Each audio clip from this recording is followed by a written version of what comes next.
In the name of God, the compassionate, the merciful. Today's presentation concerns this chapter 9, Semantics.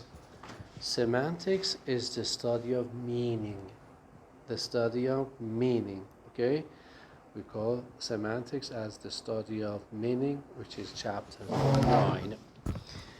Okay, when we want to talk about meaning, we say that there are two types of meaning, referential meaning and associative or emotive meaning.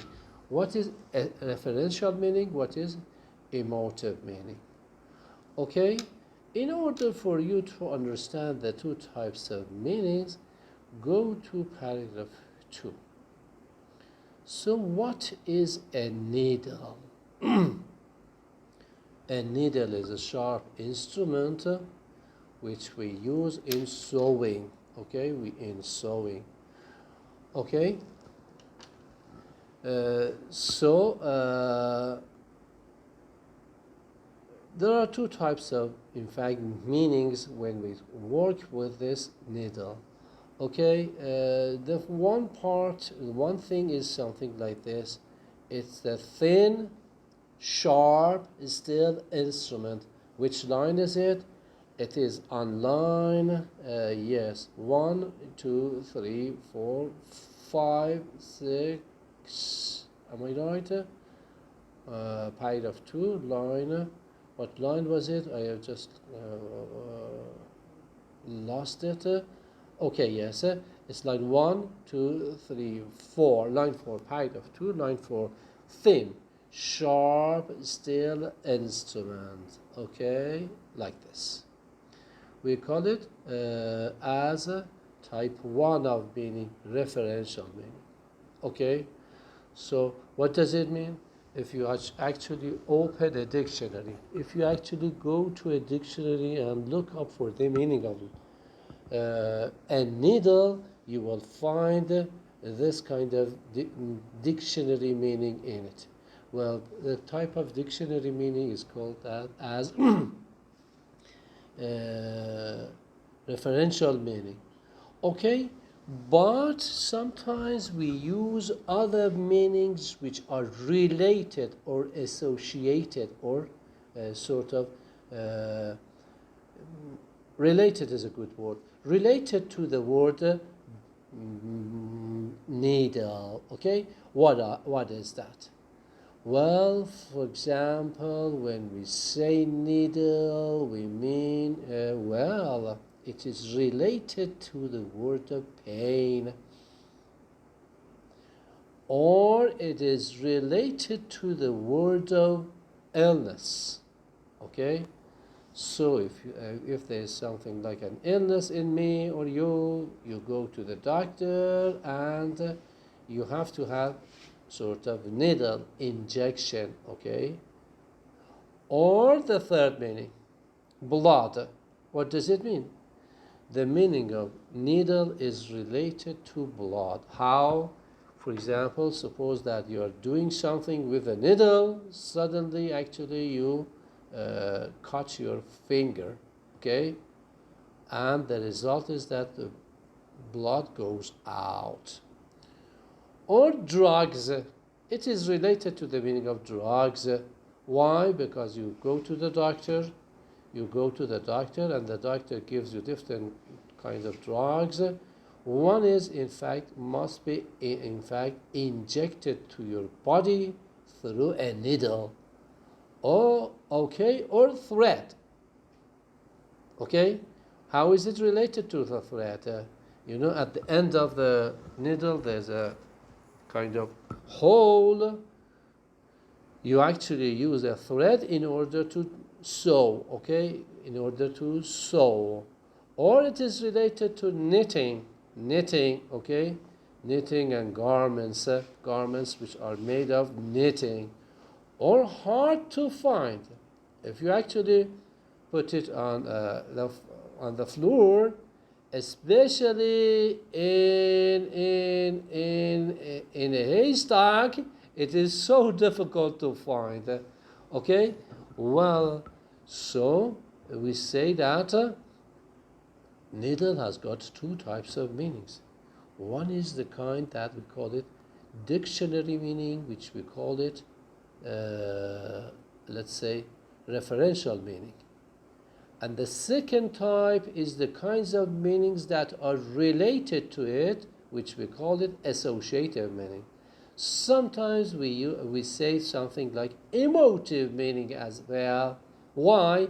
Because at the same time we use these things, we have some sort of sensations in us.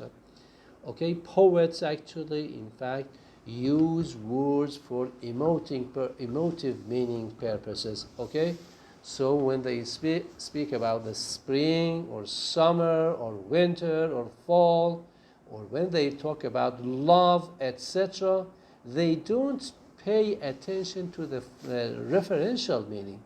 They want to, in fact, work with the emotive meaning.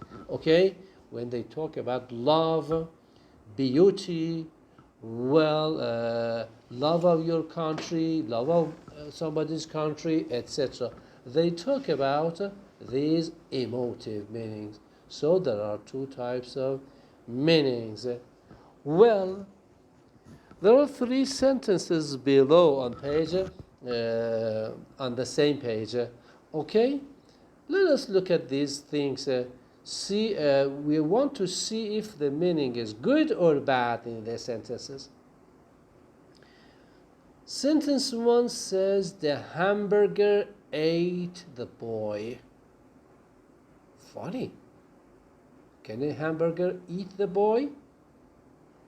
Funny. Look at the sentence 2. The table listens to the radio. Again, funny. The table cannot listen to something. Okay? There's a problem with the sentence. Okay? What about the third one? The horse is reading the newspaper. Again, funny. Funny. When we look at these sentences, we see two things at the same time. On the one side, we see that the sentence looks good as far as the grammar is concerned, as far as the syntax is concerned. But we see that the sentence is odd. Odd. Okay, you see the word oddness here, okay? The sentences look odd. Why? Because we say they have got problems with semantics, problems with meaning, okay? So the three sentences here are good with respect to grammar, bad with respect to meaning or semantics. So you see that here for the first sentence, we see that the syntax says that a sentence needs a noun phrase at the beginning, the hamburger. Then we need a verb, ate. And then we need a noun phrase after the verb. And this is the boy, so the sentence looks good. Yes, the sentence looks good with the grammar, but the sentence looks bad with the what part? With the, in fact, the part of the study of language, which is called semantics, which is called meaning. Okay? So, what happens with number 1? What happens with sentence like hamburger, the hamburger ate the boy? We say the hamburger, the noun phrase here, like the hamburger, must be able to eat something. Only animals are able to eat something. Okay? So, the hamburger is not able to eat the boy. That's why. So we say that the sentence has got problems with one element of its meaning, which appears on the last line of the paragraph, this page, which is animate. What does it mean?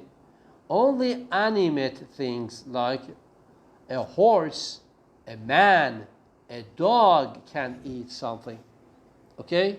So when we talk about eating, semantics says that for eating, there must be an animal to eat. So you see that the word hamburger has got one element, shows that one element must be added to the word eat. Eat, past tense, ate. Well, who eats something? Animals and humans, not things like hamburger. Okay? So we come to say animate is important.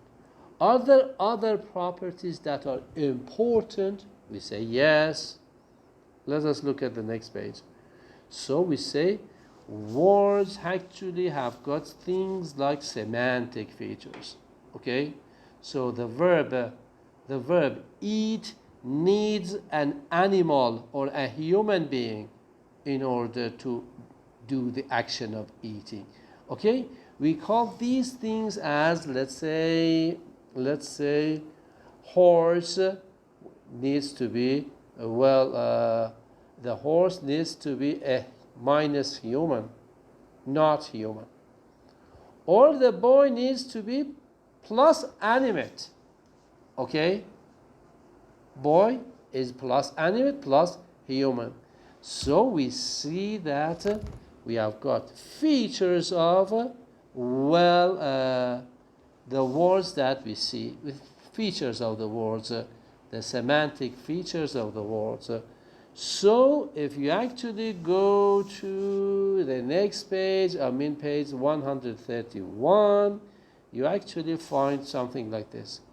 When there is something like in the middle of the page, in the middle of the page before componential analysis, you see there's something like this. The ate all the food. The ate all the food. Below it, it is written N. N means noun. Okay? We must have a noun which is plus animate. It must be animate. Plus means yes, minus means no. Animate, yes. A noun that is animate, yes. A noun must be animate. Or, sentence 2. There is reading the newspaper. There is reading the newspaper. What is here? We see that. Again, we need something like a noun. But here, this noun must be plus human. So why? Because the actual action of reading needs that the subject of the sentence be something like plus human. So this results in something like this. Okay, look. Table 9.1. For human, adult, and female, we have these these four things. For the boy, girl, man, and woman, we have the three properties here. Boy must be plus human,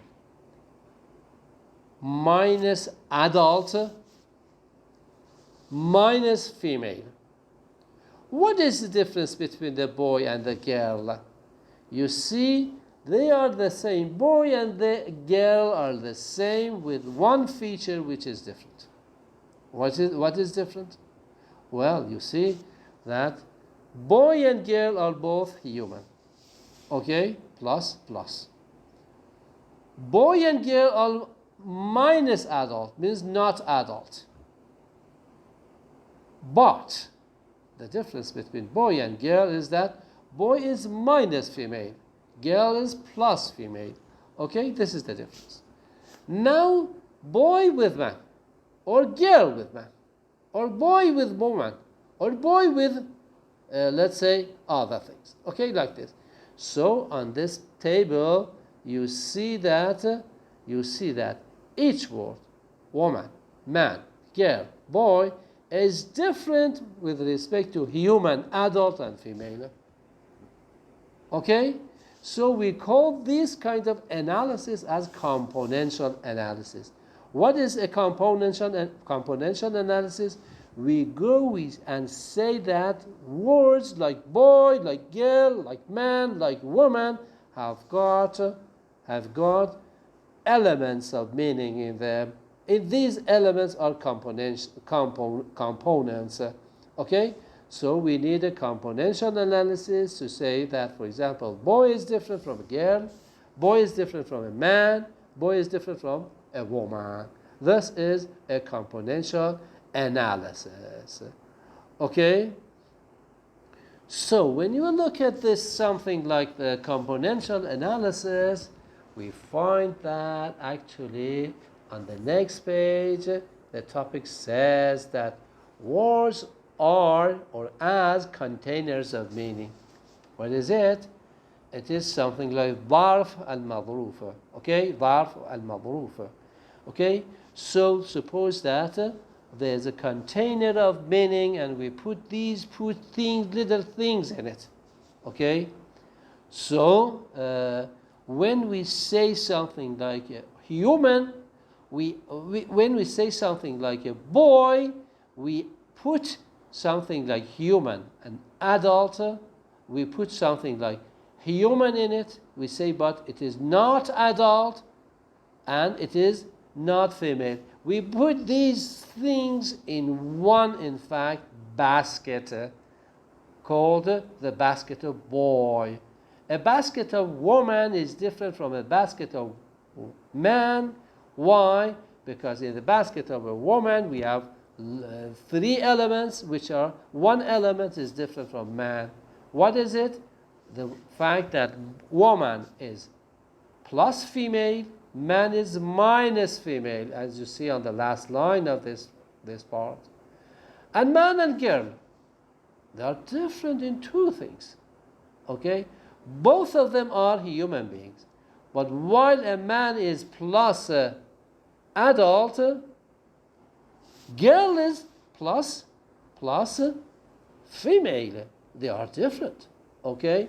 So they are different in terms of 2 things, which in fact shows that words have got something like containers, and we put these elements of meaning in these containers, and as a result we have one container for boy, one container for girl, one container for man, one container for woman, etc., etc. Okay, this is as easy as that. So in this chapter, on the first part, we talked about meaning for part 1. Okay, I'm going to review it. We said that you have got 2 types of meanings: referential meanings and associative meanings. Okay, and after that we thought as sentences like, for example, the hamburger and the boy, hamburger ate the boy, and the 3 other sentences saying that, well, words need to have elements of meaning in them. Well, on the next part we talked about these elements of meaning as semantic features, which we later called with this kind of analysis as componential analysis of words. Okay, so we came to the conclusion that well, words are containers of meanings. Okay, they contain different kinds of good, bad meanings. So beautiful has got one meaning, ugly another. Beautiful is one container, ugly is another container, wall is another, television set is another, etc., etc. Okay, I just finished it up to the beginning of semantic roles on page 132.